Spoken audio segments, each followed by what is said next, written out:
So మనం ఖమ్మం పట్టణానికి వచ్చినాం. చెప్పినట్టుగానే అరెస్ట్ చేసిన, జైల్లో వేసినా ఖచ్చితంగా మేము అక్కడికి వెళ్ళి తీరుతామన్నాం. ఇక్కడికి వచ్చినాం. నేను వచ్చిన, నాతో పాటు పృథ్వీరాజ్ గారు కూడా నాతో పాటు ఉన్నారు.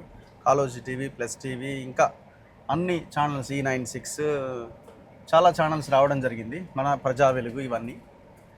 సో ఇప్పుడు నేను ఎక్కడికి వెళ్తున్నా అంటే ఖమ్మం పట్టణంలో వెలుగుమట్ల అన్న గ్రామంలో ఏ భూదాన్ భూములు అయితే ఉన్నాయో ఆ భూదాన్ భూముల్లో జరిగిన పొంగులేటి శ్రీనివాసరెడ్డి, తుమ్మల నాగేశ్వరరావు, రేవంత్ రెడ్డి కలిసి చేసిన భారీ విధ్వంసం దగ్గరికి మనం వెళ్తున్నాం. ఒకసారి మనకు ఆ లాంగ్ వ్యూలో కనబడుతుంది. సో అక్కడ కూలగొట్టిన ఆ ప్రాంతం అంతా ఎట్లా ఉన్నది, ఒక ఏది మన భూకంపం వస్తే కూలిపోయిన బిల్డింగ్లు ఉంటాయి చూసారా, సో ఆ రకమైన పరిస్థితి మనకు కనబడుతున్నది. కట్టుకున్న ఇండ్లని నీలమట్టం చేశారు దుర్మార్గులు. సో మనం ఆ లోపలికి వెళ్తున్నాం. డైలీ ఈ ప్రాంత ప్రజలు, వీళ్ళు నవోదయ కాలనీ అని పేరు పెట్టుకున్నారు. డైలీ ఈ ప్రాంత ప్రజలు దాదాపు 1000 కుటుంబాలు ఇక్కడికి రోజుగా ఇదే రోడ్డు మార్గం ద్వారా వాళ్ళు ప్రయాణం చేసేవాళ్ళు. స్కూల్కి వెళ్ళాలన్నా పిల్లలు ఈ దారి నుంచే నడవాలి. ఒక అడవి లాంటి ప్రాంతం. ఒకప్పుడు ఇక్కడ ఏం లేకుండే, కానీ ఎప్పుడైతే ఇక్కడ కలెక్టరేట్ పడ్డదో, కలెక్టర్ ఆఫీస్ పడ్డదో, ఈ దుర్మార్గులకి వీటి మీద, ఈ భూముల మీద కన్నుబడ్డది. ఈ భూముల యొక్క మార్కెట్ వాల్యూనే, అంటే మీరు ఇప్పుడు కొనాలి ఇక్కడ భూమి అంటే మార్కెట్ వాల్యూనే దాదాపు 1,18,50,000 రూపాయలు ఉంది. ఇక అంటే రిజిస్ట్రేషన్ వాల్యూ అనమాట అది. ఒకవేళ ఇది మార్కెట్ వాల్యూ ఎంత ఉంటుంది, 10 టైమ్స్ ఉంటుంది. మనం మార్కెట్ వాల్యూ ప్రకారంగా మనం రిజిస్ట్రేషన్ చేయించాం కదా, అంటే మనం ట్యాక్సులు కట్టాల్సిన అమౌంటే దాదాపు 1,18,50,000 కట్టాలి. అంటే ఇది దాదాపు 10 కోట్లకు పైన విలువ చేసే ప్రాపర్టీ అనమాట. వీళ్ళకి కన్నుబడ్డది. వీళ్ళు ఏమంటున్నారు, భూదాన్ ల్యాండ్ ఇది 31 ఎకరాలని ఒక మాయ చేస్తున్నారు. ఇది 31 ఎకరాలు కాదు, 62 ఎకరాల భూదాన్ భూమి. అందులో 31 ఎకరాల్లో పేదలు భూమి ఇల్లు కట్టుకున్నారు. మిగతా 32 ఎకరాలు కూడా పేదలదే, అది భూదాన్ ల్యాండే. కానీ 32 ఎకరాలు తుమ్మల నాగేశ్వరరావు అనుచరులు కొంతమంది, దాదాపు 8-9 మంది కమ్మలు దీన్ని కబ్జా చేశారు. దానికోసం ఇగో ఈ యొక్క దుర్మార్గానికి తెరదీశారు. దీన్ని గూలగొట్టి ఆ 32 ఎకరాలని సైడ్ చేసుకున్నారు. సో నా ముందు పృథ్వీరాజ్ గారు కూడా ఉన్నారు. ఒకసారి చూడండి ఎంత భయంకరమైన విధ్వంసమో. ఎక్స్ప్లెయిన్ చేయండి సార్. ఇది యాక్చువల్గా చూస్తుంటే ఇప్పుడు దేశాలు ఇజ్రాయిల్, ఆఫ్ఘనిస్తాన్, ఇజ్రాయిల్ పాలస్తీనా మీద చేసినట్టు కొన్ని శిథిలాలు మనకు కనబడుతున్నాయి కదా, యుద్ధాలు ఇరాన్, ఇరాక్ ఇట్లా టైప్ లా మన దగ్గర కూడా మనలు పోయి పాకిస్తాన్ మీద వేసినట్టు ఇది ఒక అవినీతి బాంబులు పడ్డట్టు అనిపిస్తుంది ఇక్కడ. అవినీతి పరులు విధ్వంసం చేస్తే ఎట్లున్నాయో అంత ఘోరంగా. మనం వచ్చినప్పుడు, లాస్ట్ టైం వచ్చినప్పుడు 1 వీక్ బ్యాక్ వచ్చినప్పుడు ఇక్కడ అంతా ఇండ్లు ఉండే, దాదాపు కొన్ని కుటుంబాలు, 100 కుటుంబాలు ఉండే ఇక్కడ. పాపము వాళ్ళు కష్టపడి పైసా కూడబెట్టుకొని కట్టుకున్నటువంటి ఇండ్లను ఈ దుర్మార్గమైన అవినీతి పాలకులు మొత్తం ఒక్కటేసారి వచ్చి దీన్నంతా ఆగమట్టించి కూలగొట్టించి వాళ్ళక ఈ పేదోళ్ళ కలల ప్రపంచాన్ని కూల్చేసిరు మొత్తం. ఒకసారి చూడండి ప్రజలారా, ఎంత భయంకరమైన విధ్వంసము. వీళ్ళు కట్టుకున్న ఇండ్లు ఇవన్నీ కూడా ఎట్లా కూల్చేశారు, ఏంటి వీళ్ళ పరిస్థితి ఒక్కసారి చూడండి. ఎంత భయంకరమైన విధ్వంసమో ఒక్కసారి చూడండి. అన్న మీ దగ్గరికి మళ్ళీ వస్తాను నేను, ఇదంతా తిరిగేసిన తర్వాత వస్తాను నేను. సో ఒక్కసారి చూడండి ఇండ్లు ఎట్లా కూలగొట్టారు ఏంటి అన్నది.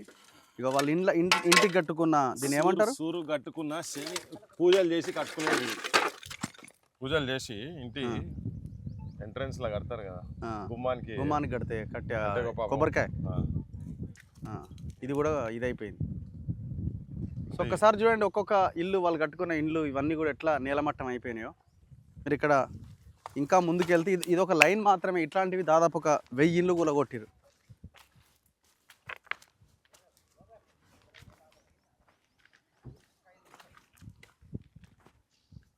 చూడండి తుమ్మల నాగేశ్వరరావు అరాచకానికి జీవితాలు ఆగమైపోయినాయి, వాళ్ళ ఇండ్లన్నీ కూలిపోయినాయి. వీళ్ళకి భూదాన్ బోర్డు ఇచ్చిన భూమి ఇది, 100 గజాలు భూదాన్ బోర్డు ఇచ్చిన ప్రొసీడింగ్స్ ఉన్నాయి. ఇక్కడ వాళ్ళు పిల్లలు ఊయాల కట్టుకున్నారు. రండి.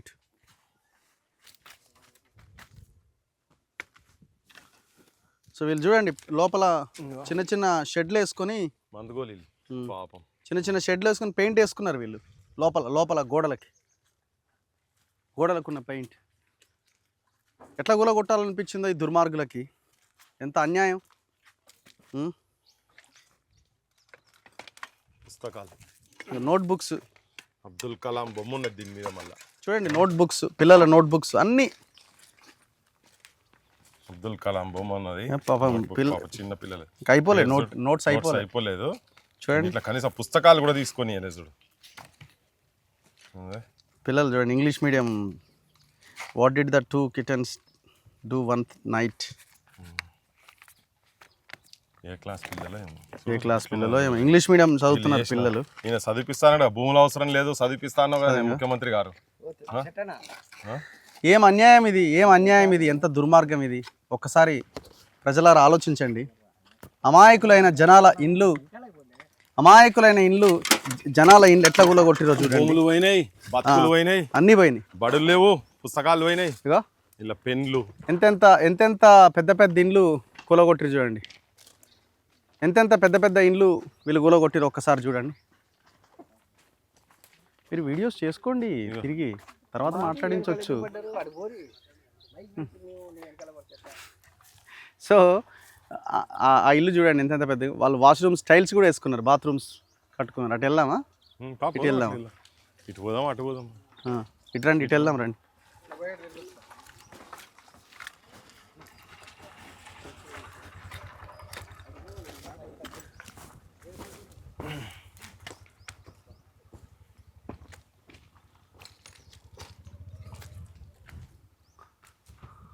చూడండి ముందు వాళ్ళ ఇంట్లో ఎయిర్టెల్ స్టెప్స్ కదా ఇవి, మెట్లు కదా మెట్లు. ఎట్లా ఇండ్లు కూడా కొట్టారు చూడండి. ఎంత దారుణం ఇది. ఎక్కుతామా ఇది? ఉండని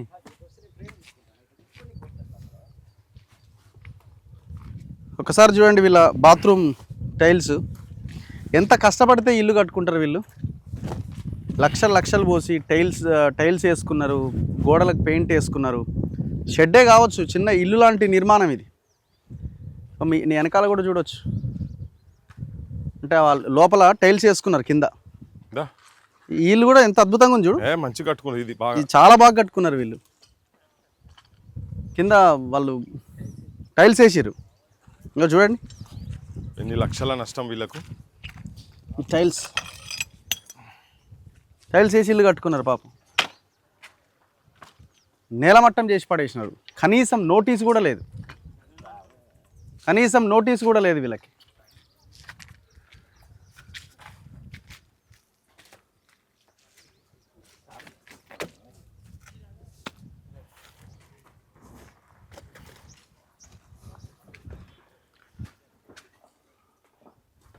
సో ఇది చాలా పెద్ద ఇల్లు అంటే పెద్దదంటే కొంచెం ఉన్న దాంట్లో ఇది కొంచెం బెటర్గా ఉన్న ఇల్లు ఇది. ఎక్కడికక్కడ నేలమట్టం చేసిరు పాపం. ఏం ఘోరం, ఏం ఘోరం, అన్యాయం. నోటీసులు లేకుండా ఏం లేకుండా. సో ఇట్లాంటి అంటే వీళ్ళు ఇది ఒక కళ ఇల్లు అనేది. పేదవాడి పెళ్లి చేసి చూడు, ఇల్లు కట్టి చూడు అంటారు. వాళ్ళ జీవిత కాలంలో ఇల్లు కట్టుకోవడం అనేది ఒక కళ. సో అట్లాంటి పేదలు ఇల్లు కట్టుకుంటే ఉన్న ఇళ్ళను కూడా ఇప్పుడు ఇది ఏం పాపం చేసి చెప్పండి వీళ్ళు. ఇప్పుడు ఇది భూదాన్ భూమే కదా, మరి ఇల్లుని ఇట్లే ఉంచొచ్చు కదా. నువ్వేదో ఇందిరమ్మ ఇల్లు కట్టిస్తా అంటున్నావు కదా, మరి ఇల్లుని ఇట్లే ఉంచొచ్చు కదా. వీళ్ళు ఎందుకు ఉంచారంటే అది కలెక్టరేట్ ఆఫీస్, అదే కదా. అటు గాడ కనబడుతున్నది, గాడ కనబడుతున్నది కలెక్టరేట్ ఆఫీస్. ఎంత దూరం ఉన్నది? మహా అయితే ఒక 500 మీటర్లు కూడా లేదు, అటు ఇటుగా. 500 మీటర్లు 1 కిలోమీటర్ లోపు ఉన్నటువంటి ఆ కలెక్టర్ ఆఫీస్ దగ్గర ఉన్నటువంటి భూములు ఇవన్నీ. ఈ భూములు మొత్తం భూదాన్ భూములు. దాదాపుగా 62 ఎకరాల భూదాన్ భూములు ఉన్నాయి. దీని చుట్టుపక్కల పెద్ద ఫంక్షన్ హాల్స్ అవన్నీ కూడా కబ్జా చేసి కట్టినవి చాలా ఉన్నాయి. వాటి జోలికి పోలేదు ఎవడు. ఇగో ఈ పేద ప్రజల ఇళ్ళ జోలికి వచ్చారు. నేను ఇంతకుముందు లాస్ట్ వీడియోలో చూపించిన మీకు ఎంతోమంది పేర్లతో ఇక్కడ పట్టాలు ఉన్నాయి. చాలా క్లియర్గా ప్రొసీడింగ్స్ ఉన్నాయి. ఏం ప్రొసీడింగ్స్ ఉన్నాయి? 60 ఈ భూదాన్ భూములు, భూదాన్ యజ్ఞ బోర్డు ఇచ్చిన ప్రొసీడింగ్స్ వాళ్ళ దగ్గర ఉన్నాయి. అండ్ అదే సమయంలో రెవెన్యూ రికార్డ్స్ 1954 పహానీస్ చెప్తున్నాయి ఖచ్చితంగా ఇది భూదాన్ ల్యాండ్ 62 ఎకరాలని. కానీ వీళ్ళు కలెక్టర్ కానీ వీళ్ళందరూ చెప్తున్నది 31 ఎకరాలకు కుదించారు, మిగతా 32 ఎకరాలు కబ్జా పెట్టారు. ఇప్పుడు ఆ 32 ఎకరాల్లో కట్టుకున్న ఇండ్లే ఇగో ఇవన్నీ. ఇది చూడన్నా ఒకసారి స్లాబ్, అదే చాలా స్ట్రాంగ్. ఈ స్లాబ్ చూడండి పాపం. అంటే వీళ్ళంతా మళ్ళీ కట్టుకున్నది వీళ్ళంతా కట్టిగా పేదరికంకి వెళ్ళి వచ్చిన వాళ్ళు కదా వీళ్ళు, అంతే కదా, బస్తాలు మోసిన వాళ్ళు, కొంతమంది చిన్న చిన్న పనులు చేసుకొని కూడబెట్టుకొని కట్టుకున్నటువంటి. అది భీమ్, ఇది భీమ్ కదా, భీమ్ ఇది, ఇది భీము, ఇది స్లాబ్, ఇది భీమ్ కదా, ఆ స్లాబ్, ఇది slab side beam, side beam, ఇది భీమ్, భీమ్ అది పిల్లర్ ఉన్నట్టున్నది అక్కడ కింద, స్లాబ్ పైన అది పిల్లర్, పైన పిల్లర్. ఎవరిది ఇల్లు, ఇంటి ఆయన పేరు ఎర్రయ్యదా ఇది? అంటే ఇప్పుడు వీళ్ళు ఏం చేశారంటే కొంతమంది ఎట్లాగా అవుతుంది కదా, మేము అన్ని ప్రభుత్వం ఉన్నది కదా, అవును, మా దగ్గర పత్రం ఉన్నది, ఎవరు కూడా అంటలేరు అని చెప్పి కొంతమంది ఏంటంటే ఇంకా కావాలని అంటే పర్మనెంట్ స్ట్రక్చర్స్ కూడా చేసుకున్నారు. ఇటువంటి వాళ్ళు మొత్తం ఏమో గుడిసెలు, చిన్న చిన్నగా గుడిసెలు వేసుకొని ఈ గీళ్ళు ఎవరిదే, ఇది గీళ్ళు ఎవరిది?